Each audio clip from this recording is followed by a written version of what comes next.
Welcome, Planeteers. Today we're breaking down Kepler's three laws of planetary motion, the groundbreaking discoveries that redefined our cosmic view. Kepler's first law states that every planet orbits the Sun in an ellipse, not a perfect circle. An ellipse is defined by two focal points. Here the Sun sits at one of them, which means a planet's distance from the Sun changes as it moves along its orbit. Mathematically, the sum of the distances from any point on the ellipse to both foci is constant. While this may sound abstract, it's the foundation for understanding how orbital shapes affect speed and timing.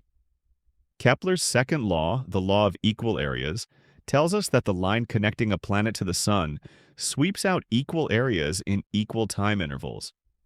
In other words, planets move faster when they are closer to the Sun and slower when they are farther away. Using calculus, we can express the rate of area sweep as dA by dt is equal to half r squared, d theta by dt. This constant area rate is a reflection of the law of conservation of angular momentum for planetary bodies. Ever seen an ice dancer spin crazy fast when she pulls the arms in? Same happens here. The nearer the planet to the Sun, the quickly it moves. Even if you don't dive into the calculus details, the key idea is that nature keeps the area sweep consistent over time.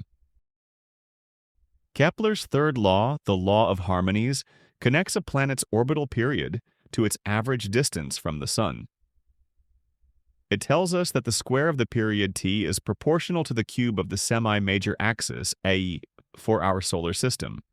If you set Earth's orbit as a standard, 1 astronomical unit and 1 year, all other planets follow this relationship. For those curious about the math, by equating the centripetal force and the gravitational force and substituting 2 pi a by t, we arrive at this beautiful harmony.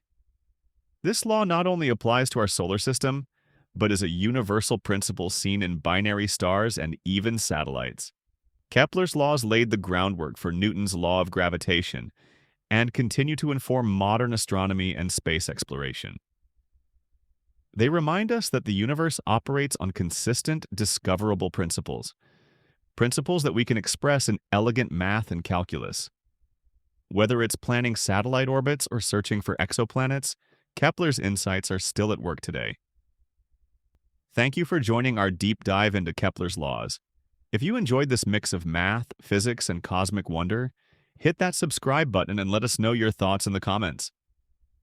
Next, the man who unlocked the universe by witnessing an apple in free fall